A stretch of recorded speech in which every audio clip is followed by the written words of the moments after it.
7:36 de la mañana, estamos en vivo. Esto es Buenos Días por BPI TV. Bajo este contexto de inhabilitaciones, amenazas del proceso y agresiones contra algunos candidatos en Venezuela, transcurre este proceso de las primarias de la oposición. Para analizar todos estos temas que son noticias en nuestro país, tenemos el día de hoy, es un gran placer, conversar con Ana Milagros Parra. Ella es politóloga y consultora, analista de políticas públicas del IESA. Hola Ana, buenos días, bienvenida. Hola, buenos días. Muchas gracias por el espacio. Siempre sigo todos esos posts que tú haces a través de tus redes sociales porque conectas con ese público joven y le hablas en un idioma bien sencillo sobre temas que son complejos relacionados con el mundo de la política, y eso me encanta porque es una manera de que los jóvenes se puedan interesar por lo que está pasando con el país. Quisiera conocer tu opinión como analista política sobre lo que ha pasado, este contexto de unas primarias donde hay expectativas sobre si se va a realizar o no el proceso, las inhabilitaciones y sobre todo las agresiones de estos últimos días. ¿Cuál es la lectura que tú le puedes dar a lo que ha ocurrido? Bueno, lo que está pasando en el país es algo que ya hemos vivido. Vemos una actuación por parte del gobierno que se repite, es un ciclo que ya hemos visto, que cada vez que vemos una oposición más o menos organizada, el gobierno muestra más su talante autoritario y espera bloquear por todas las medidas institucionales, ya que sabemos que las instituciones las controla el gobierno, incluso más allá de las instituciones, para bloquear cualquier iniciativa opositora que los permitan que permita organizarse y así representar una presión interna para ellos. Al mismo tiempo, veo positivo que la oposición, a pesar de haber estado, bueno, lo sigue siendo, está dividida, pero ahora veo un proceso en el que reconocen que es necesario conversar, reconocen que no puede uno solo, sino que se tienen que unir conforme a una estrategia conjunta, y creo que vamos en camino hacia eso, sin ignorar obviamente que hay posibilidades de que las primarias no se realicen, que se realicen, pero que haya muchas trabas institucionales. Yo no descarto que se ilegalice por vía TCJ, e incluso que veamos más candidatos, no de las primarias, sino fuera de las primarias, para dividir y para dinamitar el voto opositor en unas posibles primarias, en posibles eh, presidenciales con el CNE. Pero lo veo muy positivo porque vemos una oposición que estaba prácticamente destrozada después que terminó el interinato, una oposición que todo el mundo pensaba que no iba a volver a unirse, y después del debate de candidatos creo que fue un paso para que ellos se unan, para ver pluralismo político, y hay un entusiasmo o un interés por parte de la población porque la oposición se está uniendo conforme a una narrativa más o menos conjunta. Y también vemos que la oposición se está dividiendo en diferentes narrativas, porque tenemos a los que asistieron al debate que tienen, a pesar de que son de partidos distintos, las narrativas se, se unen en muchas maneras, y creo que reconocieron que al final de todos tienen el mismo objetivo. Y tenemos a otra parte de la oposición que dice que debe jugar con las reglas de la dictadura, tiene que jugar con esas reglas y la ruta electoral, a pesar de que ya hemos vivido varias veces este tipo de ciclos electorales donde el gobierno, obviamente, si seguimos sus reglas, no va a dejar que sea un candidato escogido por las personas, o no va a dejar que el proceso sea eh, libre de alguna u otra manera. Pero la verdad lo veo bastante positivo, y porque hay un interés, por otra parte, ya que mencionas los videos, hoy tenemos una entrevista con el candidato de Voluntad Popular, Freddy Superlano, por Twitch, y veo muchas personas interesadas en eso y en escuchar los diferentes propuestas de los candidatos, siempre recordando que el problema de Venezuela no es de gestión, en este momento no es de gestión, sino ya es un régimen político que no actúa a favor de los ciudadanos. Se está jugando al cansancio y a la apatía del pueblo venezolano cuando vemos, por ejemplo, que los tres candidatos que pueden tener más posibilidades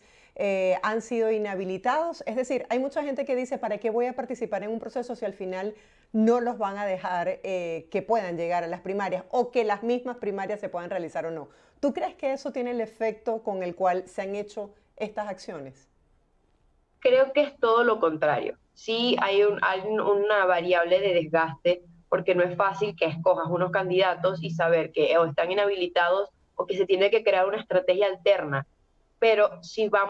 nos basamos en la premisa de que Venezuela, el problema venezolano no se va a resolver solamente por la vía electoral, porque las elecciones en Venezuela no son libres y estamos bajo un régimen que no es democrático, hay que ver esa ruta electoral como solamente una herramienta dentro de una estrategia más extensa que no solamente se basa en ir a las urnas a votar. Por eso cuando incluso tengo muchos familiares que están afuera o personas que me preguntan, porque lo mismo que me dijiste, porque voy a ir a votar si los candidatos están inhabilitados o que probablemente no se puedan inscribir en el CNE. Creo que no se pierde nada ir a votar en las primarias si se realizan, obviamente, pero creo que también si se ponen muchos obstáculos por parte del gobierno, es posible que el efecto sea el contrario, y porque vemos que está aumentando la conflictividad política en el país y mientras más atacan a, por ejemplo, a la candidata que está mejor en las encuestas, es probable que el efecto sea el contrario y que busque una, una reacción distinta por parte de la población que viene desde la indignación y viene desde me estás quitando más derechos políticos de los que debería. Así que a esas personas que preguntan, ¿voy a votar o no? No se pierde nada votando porque hasta este momento la oposición no ha dicho esta es la estrategia que voy a seguir después de las primarias, porque todavía está en las conversaciones entre los candidatos y las diferentes facciones, pero hay un tipo de consenso en el sentido de que hay que ver qué hay que hacer con las personas inhabilitadas y cuál va a ser la estrategia. Se divide entre la estrategia de sucesión, con lo que pasó en Barinas, que se escoge otra persona que no esté inhabilitada hasta que se pueda incluir en el CNE, o está la estrategia de no vamos a seguir las reglas de un gobierno que no respeta los derechos políticos de la población y vamos a seguir presionando por los que se respeten, que es una narrativa que tiene tanto María Corina Machado, lo tiene Delsa Solórzano, lo tiene Andrés Caleca y lo dijeron muy explícitamente en el debate, ¿no? Entonces, estamos en un proceso de reorganización de la oposición que al final todos están llamando a que participen en las primarias, porque las primarias ahora se convirtieron en ese hito aglutinador de las demandas de las personas y tenemos una Comisión Nacional de Primaria que sin quererlo ha despertado algún tipo de respeto por parte de la oposición porque hay que darle fuerzas a las primarias porque es un evento que pidió la población, es un evento conformado y organizado por la sociedad civil y aglutina las demandas de la población en un país donde teníamos muchos años sin vivir un proceso de esta manera. Teníamos, por ejemplo, más de 10 años sin tener ningún tipo de debate entre candidatos y creo que eso es un muy buen ejercicio y hay que ver cómo se sigue desarrollando el proceso de aquí a allá, porque es muy probable que las primarias tengan algún bloqueo por parte del TCJ o alguna vía institucional, pero siento que sigue siendo positiva porque se está organizando con base a un propósito y alrededor de la Comisión Nacional de Primarias. Ana, hay quienes se preguntan por qué no se han revelado las estrategias frente a las amenazas contra las primarias. ¿Forma parte de la misma estrategia y cuáles serían los escenarios factibles para la oposición? Yo creo que todavía no saben cuál va a ser la estrategia, pero ellos quedaron en que se iban a reunir después del debate y hubo una reunión de los candidatos hace unos días. Creo que fue ayer la Sí, reunión ayer se y reunieron. Sí, eso pero no han es. revelado, digamos, las estrategias o las conclusiones de ese encuentro. Yo creo que todavía no hay consenso conforme a la estrategia porque tampoco es sencillo decir, ok, si me inhabilitan igual voy a ir o vamos a ir con la estrategia de consenso. Creo que están esperando a ver qué pasa con las primarias y depende mucho el éxito de las primarias, la estrategia después. Quién gana las primarias, cómo ganan las primarias y cómo se celebran las primarias. Y eso para mí es el hito principal para que se ejerza después cualquier tipo de estrategia. Yo creo que todavía no hay consenso, pero están en ese tipo de discusiones. Ya hay una línea que se deja ver si vemos lo que hablaron en el debate, que hay puntos específicos en los que sí están de acuerdo, pero hay que esperar qué pasa con las primarias. El escenario más factible y el más probable es que haya, como ya te dije, obstáculos que buscan desde el gobierno dinamitar las primarias y restarle importancia, ¿no? Para que no se lleven a cabo. Pero la atención, tanto nacional como internacional, en este evento juega un papel muy importante también, ¿no? Vemos que el gobierno está jugando en el ámbito internacional, también hay representantes de la oposición y se mencionó mucho el diálogo en México. Yo sé, y es algo que todos sabemos, cuando hay diálogos o procesos de negociación, el gobierno nunca va a negociar su capitulación, no va a negociar salir del poder, pero siempre cuando hay presión interna o hay algo moviéndose domésticamente, se puede hacer presión en un proceso de negociación. Y creo que ese es un escenario bastante factible en el que haya demandas internas, haya presión interna para que en un proceso de negociación cedan ciertos derechos políticos que pueda utilizarlo la oposición para unas elecciones, tanto las primarias o las presidenciales. Pero ¿Qué lo se más probable es sabe, que un conflicto. Ana, qué se sabe de este proceso de diálogo? Hasta ahora solamente hemos tenido declaraciones por parte de este grupo que se reunió en Bruselas la cumbre de la CELAC con la Unión Europea, que tuvimos a los presidentes Alberto Fernández de Argentina, Petro de Colombia, tuvimos a Lula de Brasil, todos aliados del chavismo, y también estaba Macron de Francia y teníamos a representantes de la oposición, Omar Barbosa y a Gerardo Blay. Se reunieron, y eso es algo positivo, y tuvo ese punto donde dijeron es necesario retomar el diálogo en México, y también la Unión Europea buscó que él se retomara el diálogo en México. Pero tenemos ese hint arriba, que es que el gobierno dijo hubo un consenso de levantar todas las sanciones, incluyendo las personales. Entonces vemos que el objetivo del gobierno siempre es levantar las sanciones, porque es lo que más le molesta. Hasta ahora no vemos o que volvamos al proceso en México, pero creo que sería positivo siempre y cuando hay una articulación de fuerzas internas que puedan presionar por demandas en México. ¿Tú crees que lo que se acordó en el debate, lo que se habló en este debate, los candidatos, lo que cada quien propuso, crees que se mantenga en el tiempo y de qué manera pudiesen cambiar las variantes de eso que se le prometió al país a través del debate? Mira, algo muy importante del debate es que se habló mucho del problema general venezolano, se habló mucho de qué se va a hacer después de las primarias con las inhabilitaciones, cómo ellos entendían el régimen venezolano, y solo hubo propuestas muy específicas con respecto a temas de gestión. Y esto, hay muchas personas que dijeron que no era positivo porque necesitabas ver más propuestas de los candidatos. Pero vuelvo a decir, el problema venezolano no es de gestión en este momento, y no tiene sentido que tú ofrezcas en unas primarias, en un país que no es democrático, que sabes que el proceso de llegar al poder no es solo la vía electoral, porque por medio de solamente votos es insuficiente tomando en cuenta los obstáculos que pone el gobierno. Entonces, no hubo promesas, sino algún tipo de propuestas de cómo ellos imaginaban un país si ellos estaban gobernando. Pero siento que eso fue muy utópico en el sentido de que eso no lo van a aplicar mañana, no lo van a aplicar en el corto plazo, porque si tú ganas unas primarias y si te dejan participar en las presidenciales y el gobierno deja que ganes, eso no significa que vas a ir a gobernar Miraflores mañana, es mucho más complicado que eso, pero siento que hubo esas como cosas que llamaron la atención de cada candidato, que creo que comunica a las personas que sí están pensando en los problemas del país. El candidato Superlano dijo que convertiría el helicoide en un museo, que me parece una propuesta increíble. También María Corina Machado habló de su propuesta económica y cómo veía al país que no sea un Estado grande, que arropa un Estado paternalista, sino que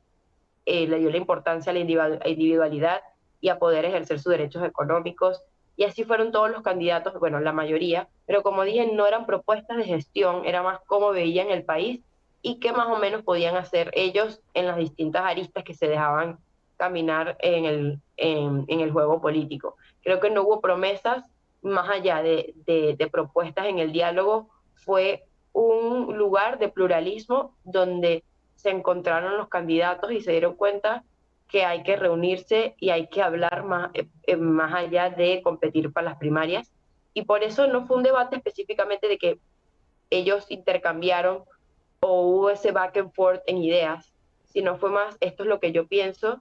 esta es la línea de mi partido también, pero nos dimos cuenta que no somos tan distantes y que hay esa posibilidad de unirnos conforme a un liderazgo después de las primarias que ayude a crear una estrategia para generar algún tipo de quiebre, un cambio político en el país. Enrique Capriles, que por cierto no participó en el debate, proponía un pacto de no agresión entre la oposición, que creo que quedó demostrado en el debate que se cumplió, y además trabajar juntos para tratar de que se levanten las inhabilitaciones. ¿Tú crees que esto es factible, que se pueda negociar que se levanten las inhabilitaciones? Y por el otro lado, me gustaría saber cómo se traduce el hecho de las agresiones contra María Corina Machado en la comunidad internacional. Bueno, te respondo a la última pregunta, antes la de Capriles. Tenemos un comunicado de la Unión Europea que rechazó contundentemente la inhabilitación de María Corina Machado, pero sé que ahí está esta imagen antagónica de representantes de la Unión Europea recibiendo a la vicepresidenta Delcy Rodríguez también en Europa por la cumbre de la CELAC. Y sé que hay sanciones que impiden que ella vaya a la Unión Europea, pero hay que tener en cuenta que las sanciones tienen excepciones y una de ellas es las cumbres internacionales. Solo para dejarlo sobre la mesa, porque sé que no es una información que todo el mundo sabe y piensa que la Unión Europea las dejó entrar y ya, pero están estas dos fuentes o estas dos variables. Tenemos la Unión Europea que condenó eso y al mismo tiempo recibe a Delcy Rodríguez y la permite estar en la CELAC y tuvo esa reunión que me gusta llamar encerrona, donde también estaba Delcy Rodríguez, que hablaron supuestamente y llegaron a un consenso sobre las sanciones, que es lo que dice la narrativa oficial, ¿no? Creo que si aumentan las agresiones a candidatos, la comunidad internacional puede prestarle más atención a Venezuela, porque ya la prioridad o no es Venezuela, es Ucrania, pero siempre que hay movimientos internos y se puede canalizar por medio de la sociedad civil y los partidos políticos esas agresiones internas y se conviertan en presión, la comunidad internacional reacciona de otra manera, ¿no? Pero no podemos pensar que la comunidad internacional va a solucionar este tipo de problemas porque teníamos hace unos días al presidente de la Asamblea Nacional, a Jorge Rodríguez, diciendo que no va a permitir ningún tipo de observación internacional en cualquiera de las elecciones, ¿no? Entonces es un escenario bastante complicado, pero por lo menos hubo un rechazo a la inhabilitación de María Corina Machado. Y volviendo con Capriles, siento que él está buscando mover el tablero a uno donde él más controla, pero a pesar siento que su narrativa, más allá de decir que tiene que jugar con las reglas de la dictadura, tiene sentido en muchas partes. Lo que sí es que hay que tener en cuenta que ni siquiera el mismo partido de Enrique Capriles está feliz con su candidatura, está feliz con la campaña que está haciendo y hay algún tipo de división entre el grupo que fue al debate, son la mayoría de los partidos más fuertes, a Primero Justicia, que va en representación de Enrique Capriles, que busca mover esa conversación a otros espacios que él controla más, que sería la plataforma unitaria y no la Comisión Nacional de Primaria. Él mismo dijo, si yo voy a las primarias y sigo inhabilitado, renuncio. Entonces, tenemos ahí algo que no tiene mucho sentido, porque para qué te estás lanzando unas primarias si todavía vas a seguir inhabilitado, y creo que él busca algún tipo de que el gobierno ceda y lo permita participar en las elecciones con algún tipo de negociación que no necesariamente tiene que estar dentro de toda la oposición, capaz es más de su lado. Así que dejo la posición de Capriles un poco entrever, porque desde el debate para acá, bueno, incluso antes, no ha compartido igual ni casi los mismos espacios, ni ha tenido ese sentido de unidad que él tanto dice que hay que seguir. Sí, quisiera que nos hablaras un poco acerca de qué sigue para la oposición en caso de que no se levanten las inhabilitaciones. ¿Cuál es el plan B que tendría la oposición para las primarias? Bueno, como te dije antes, todavía ellos no han revelado la estrategia. Lo que sí pudimos ver de declaraciones y en el debate es que está dividida. Está dividida en una posición, por ejemplo, de Carlos Prosperi, que dijo, si yo sigo inhabilitado, yo renuncio y no voy a las primarias. Y tenemos una posición un poco más frontal de María Corina, de una Delsa. Freddy Superlano no fue tan frontal en eso, pero tampoco lo rechazó directamente a que van a luchar para presionar para que se respeten sus derechos políticos, pero no lo han hecho tangible, no han dicho qué es presión, no han dicho cómo van a hacer para que se respete sus derechos políticos y se quiten las inhabilitaciones. Entonces estamos en vamos a ver qué va a pasar mientras el tablero político se va moviendo, pero creo que va a haber un consenso sobre cuál es la estrategia, pero también siento que van a esperar también qué pasa en las primarias y si se dejan hacer las primarias. como siempre digo, Venezuela es un país extremadamente volátil. Yo te puedo estar diciendo algo ahora y mañana pasa algo que cambia todo el curso de lo que estamos hablando. Entonces hay que siempre estar pendiente o prestarle atención a cómo se van moviendo las cosas, pero sí veo un escenario un poquito más de conflicto, pero con una posición unida que probablemente llegue a un consenso en cuál va a ser la estrategia a seguir, no en tanto tiempo. Ana, gracias por tu análisis, por compartir con nosotros tu visión como analista política y además por este contacto con nuestra audiencia. Feliz día para ti. Muchísimas gracias. Hasta luego. Era Ana Milagros Parra, analista política venezolana, hablando sobre los puntos claves, álgidos para la política de nuestro país. A esta hora hacemos una nueva pausa comercial, ustedes no se aparten. Al regreso mucho más de Buenos Días. De inmediato les presentamos el pronóstico del tiempo en Venezuela y ya regresamos con más información, más entrevistas en Buenos Días por BPI TV. No se aparten.